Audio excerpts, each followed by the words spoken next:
Okay, sorry about this, guys. We have got one other governance-y thing to do. So we're going to move on to the item on approval of amendments to Memorandum and Articles of Association. Can I just check that all of the 9 voting members have a copy of the 2 documents with the highlighted sections of the Memorandum and Articles? Is there anybody who hasn't got that? This is just really to make sure we're doing some proper governance on this, because obviously this is quite serious to amend your Memorandum and Articles of Association. Everybody's got that? Okay. These amendments in the main relate back to the points I was making in my chair's report about the challenges of financial sustainability and the importance of actually being part of appropriate and relevant partnerships. So we need as much flexibility as possible in order to work in those partnerships. And at last we're going to shed the name Volunteer Bureau. I know, at last. Because we trade as Volunteer Centre Decorum, and we want to be known as Volunteer Centre Decorum everywhere. So we thought we may as well do that at the same time as well. Betty's going to start reminiscing. Okay, so we've got a few slides on this to help us along a bit. So you can refer to your documents as we go along. So as I said, to replace all references to Decorum Volunteer Bureau or the Bureau to Volunteer Centre Decorum or VCD. So we've gone all the way through with that. And then to redefine the area of benefit in Clause 2, paragraph 2.1, the area of Decorum Borough and elsewhere. This just gives us the flexibility that if we're part of a partnership and they have a contract that includes Decorum and other places, that we're able to put our name to it. Otherwise we would be restricted by our Memorandum and Articles, we wouldn't be able to do that. So that might restrict us in getting involved in some work.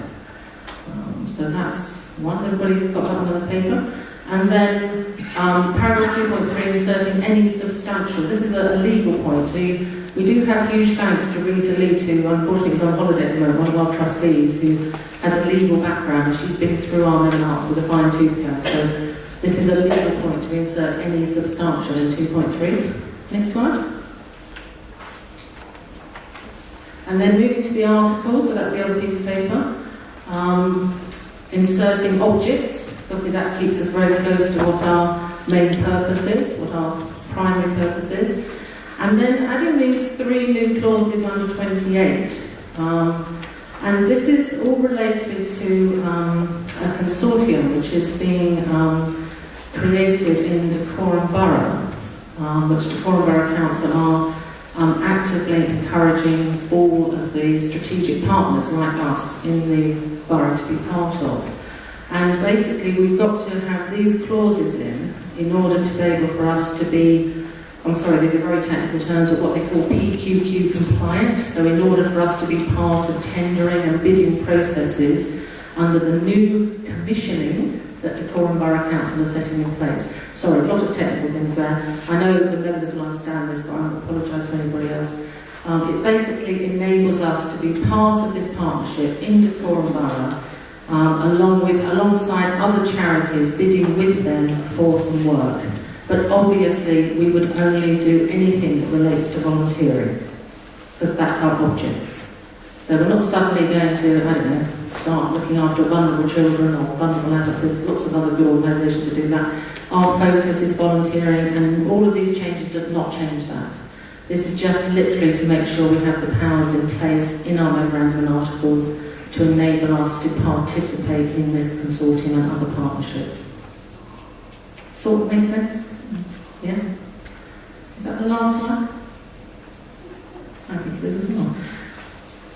Sorry, a bit technical, a bit detailed. Are there any questions on that, or anything that the members want to be reassured about in these changes? No? Quite happy with all that? I know some of the members in a similar position to us, so are looking at this as well. No? Well, thank you for allowing us to go through that item by item, because it is very important that, as I say, for governance purposes that we do this in a robust way. So I'm so ready to go to a Heather's just making sure I'm doing my job well. That's very kind. We work well together. That's very good. Thank you. I haven't forgotten, but thank you, because I might have. So we're going to go to a vote. So I need a proposer and a seconder. So a proposer.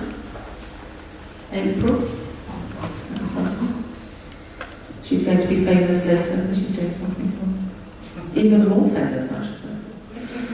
And a seconder? Martin? No, Malcolm. It's not Martin's hand, it's Malcolm's hand. Thank you. And a vote.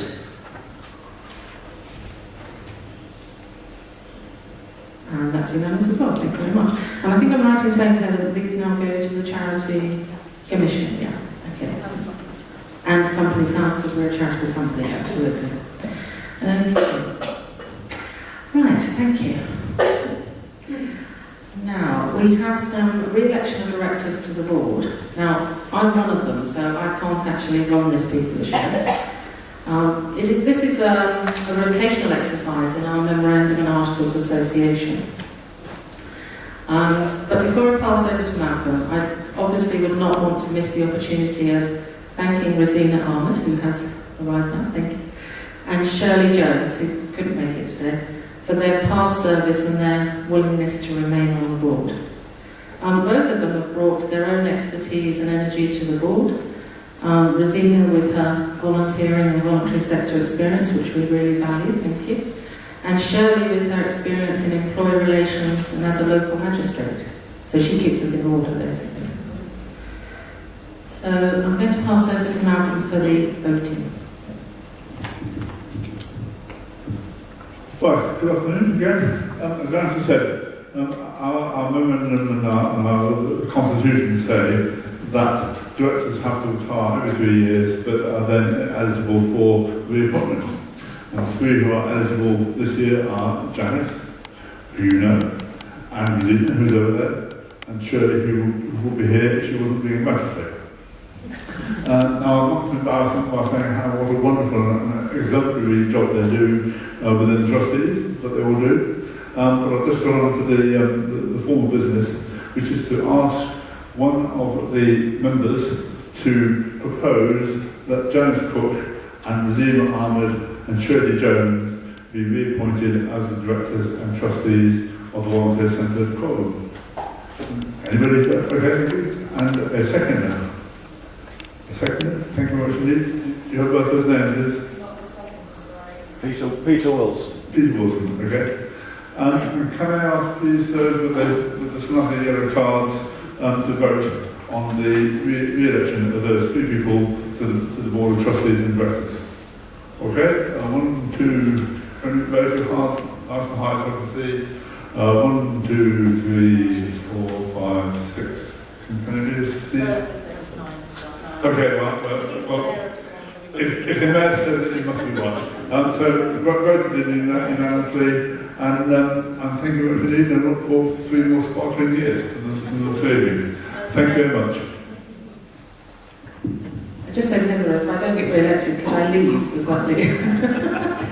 Pass my notes over to someone else. So I didn't want to joke about it really, do I? It's supposed to be a very formal moment, isn't it? Okay. Now, I've already welcomed Alan to the board, which has been wonderful, having a new person this year. But unfortunately, we have had 2 resignations this year as well. Joanna Hall, who can't be with us today, unfortunately. Joanna was the manager of the Riverside Shopping Centre in Hemel Hempstead, which I'm sure you all know, until earlier this year. She worked in the shopping centre management since 2001 after returning from working with the volunteers at the Sydney Olympics. Wow, big Olympics team. She has been involved with the Scout Association as a helper for several years and also helped at the London Olympics as a volunteer team leader. Jo has worked hard to ensure that Riverside became a part of the local community, organising many community events. And for the Volunteer Centre Decorum, she provided valuable business and premises management skills. So we'll be sad to lose her, but of course her company have moved her far, far, far away from us, closer to our house actually, which is quite handy for her, but a bit sad for us. So we have bought Jo a small gift, but we'll give that to her on another occasion. But just to formally thank her in the minutes. The other resignation we've had is this gentleman at the front here, which I know probably most of you in this room actually know, as well as I do, if not better, Tony Ayers. Tony joined the management committee in 1996. 1996? I know, it's amazing. I know some to people who were born in 1996. Sounds worrying, isn't it? Whilst employed as store manager for Boots plc, Tony is a past president of Hemel Hempstead Rotary Club and chairman of Hemel Hempstead Town Centre Management Committee. He has been a resident of Hemel Hempstead since 1986. Now, Tony helped steer the Volunteer Centre in many ways, but including the move into the Roundhouse, which is probably one of the most important developments in our recent history. Recent Rotary activities have involved organising a trip to the Paralympic Games for disabled local school children. We're going to talk about that later. Now, Tony made us promise that we wouldn't make a big thing at this AGM because we said goodbye to him as chair, of course. He very kindly stayed on as vice chair for all this time. But we have brought you a little gift. I hope you'll allow us to do that, just to say thank you very much.